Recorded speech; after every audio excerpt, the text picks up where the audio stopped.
Bana en çok gelen sorulardan bir tanesi, abi Amerika'da hangi eyalete geleyim, hangi eyalette başlayayım? İkinci soru, acaba Florida'ya taşınmak istesem hangi şehre taşınayım? Amerika'ya ister kaçak, ister yasal yollarla gelin, nereye taşınacağınız çok önemli. O yüzden bu kasabayı size göstermek istedim. Kasaba dediğim bakın bu kadar ha, bitiyor. Bildiğiniz sanki Amerikan filmi stüdyolarına benziyor. Bak akşam 5. Merkezdeyim ha. Trafiğe bak. Lan sayılı insan geçiyor. Sokakta insan yok. Araba da yok. Adamlar sizi belki 8 dolara, 9 dolara, 10-12 dolara çalıştıracaklar. Ve emin olun o pozisyonları bulmak bile zor olacak. Dostlar, Florida, Fort Pierce'tan selamlar, saygılar. Nasılsınız? Umarım iyisiniz. Abi Fort Pierce'da ne ola? Neredesin? Miami'de değil misin diyecek arkadaşlar için. Bana en çok gelen sorulardan bir tanesi, abi Amerika'da hangi eyalete geleyim, hangi eyalette başlayayım? İkinci soru, acaba Florida'ya taşınmak istesem hangi şehre taşınayım? Ben de sizin için üşenmedim, yorulmadım ve Fort Pierce denen bu kendine münhasır kasabaya geldim ama nasıl rüzgar var ha? Bugün Amerika'da, özellikle Florida'da büyük şehir versus küçük şehir karşılaştırması yapacağız. Hazırsanız başlayalım.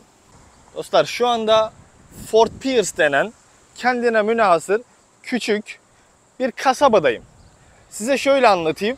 Burası kasabanın merkezi ve şu sarı bina var ya, orası da bunun belediye binası. Bakın şöyle bir etrafımızı dönecek olursak herhangi bir yüksek bina mevcut değil.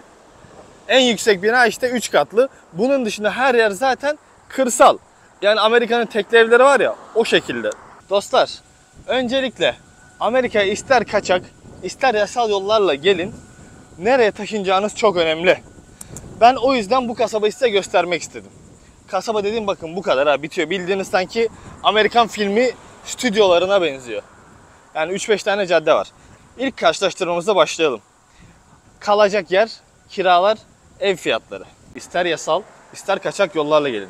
Amerika'da nereye taşınacağınız, nerede yaşayacağınız çok önemli. Normalde Miami'de şu anda en ucuz oda kirası $1000. Eğer ki kendine böyle bir odalı, iki odalı falan bir apartman dairesi, ev tutmak istersen bunlar arkadaşlar 2000-2500'den başlıyor.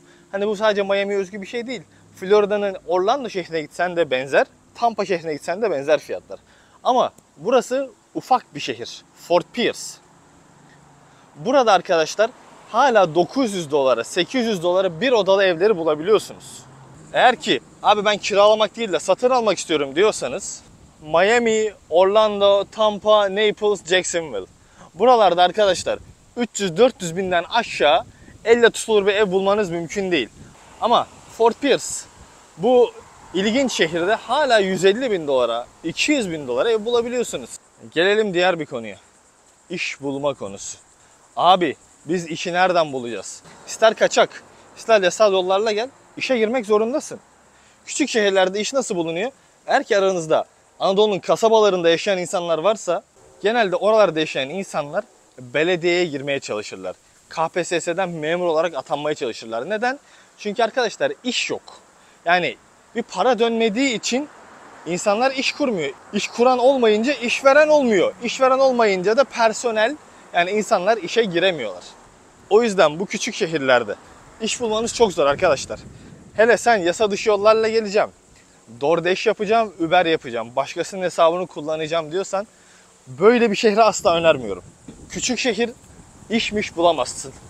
Denize sıfır arsa 287 bin dolardan diye. Bakın büyük şehirlerde bu fiyatlara köpek bağlayacak ev bile bulamazken burada denize sıfır arsa alabiliyorsunuz. Arada böyle bir fark var. Bak akşam 5. Merkezdeyim ha. Trafiğe bak. Lan sayılı insan geçiyor. Sokakta insan yok. Araba da yok. Böyle yerlerde iş bulmak çok zor arkadaşlar. Hadi diyelim ki iş buldunuz. Ödeyecekleri maaş çok düşük. Neden? Çünkü hayat giderleri ucuz. Adamlar sizi belki 8 dolara, 9 dolara, 10-12 dolara çalıştıracaklar. Ve emin olun o pozisyonları bulmak bile zor olacak. Gelelim 3. maddemize. Dostlar, bu tür şehirlerde göçmen sayısı çok az. Genelde Amerika'nın yerli halkı yaşıyor. Böyle bir kasabaya geldiğiniz zaman ırkçılığa maruz kalmamanız imkansız. Amerikan yasalarına göre ırkçılık yasak. Yani herhangi bir size ırkınız, teniniz, dininiz veya isminiz yabancı diye ev vermemezlik yapamaz. Herhangi bir banka size sırf isminiz farklı diye banka hesabı açmazlık yapamaz. Hani kağıt üzerinde böyle. Ama gerçeğe bakarsak gerçekten sırf isminiz farklı diye kimi zaman sorunlar yaşıyorsunuz. Yani isminiz mesela bir Amerikan ismi olsa, Jonathan olsaydı farklı muameleye maruz kalacaktınız. Arkadaşlar hava 40 derece falan. Lütfen eliniz bir laka gitsin. Bizim göçmenlerin eşi dostu genelde göçmen oluyor. Hemşeriyi gurbette ararmış derler ya. Aslında o laf öyle değil ama hani ben ona çevirdim. Bizim aynı kültürde büyümüş insanlarımızla daha iyi anlaşıyoruz. Bir Amerikalı yeri gelir sana 1 doların lafını yapar, 50 sentin lafını yapar. Ama biz Türkler böyle değiliz. Bu durumda senin burada eş, dost, eğer ki evlenmek istiyorsan kendine bir hayat partneri bulman çok daha zor olacaktır. Neden? Çünkü burada karşına gelebilecek insanlar bak dayım balığa gidiyor. Bu tür Amerikalı insanlar olacak. Sosyal açıdan da yorulacaksın, üzüleceksin. Canın sıkılacak, bir tane eşin dostun olmayacak. Ama büyük şehirlerde böyle değil. Miami'de bir sürü Türk var. Bir sürü Türk'le tanışabilirsin. Eğer ki sen diyorsan ki abi ben Türklerden bıkmışım, kendi insanımdan nefret etmişim, bana full Amerikalı, full yabancı olsun diyorsan buraya gelebilirsin. Gelelim sosyal aktivitelere. Bu tür şehirlerde arkadaşlar sosyal aktivite falan yok. Açık ve net söylüyorum yok. Yapacağınız en büyük sosyal aktivite Walmart'a gitmektir. Markete gitmek. Onun dışında şanslısınız burada sahil var. Öyle bir parlıyorum ki var ya sanki güneş kremi sürdüm de ondan parlıyorum. Neyse. Sahil var. Sahile gidebilirsiniz. Onun dışında eğer ki ilginiz varsa balık ve işte belki golf. Ama yani bizim insanımızda genelde golf denen bir hobi olmadığı için arkadaşlar hobi falan yok burada.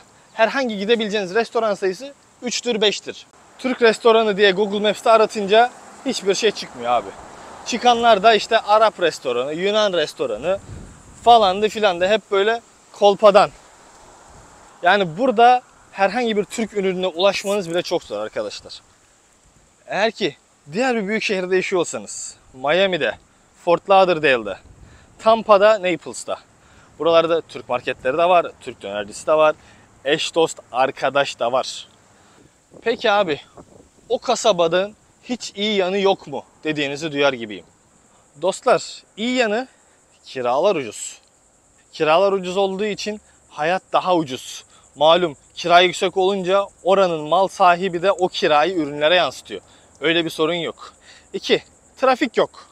Yani Miami'de yaşayan arkadaşlar bilirler ki günde 1 saat, 1,5 saat trafikte geçer. Burada işten çıktın 10-15 dakikaya evdesin.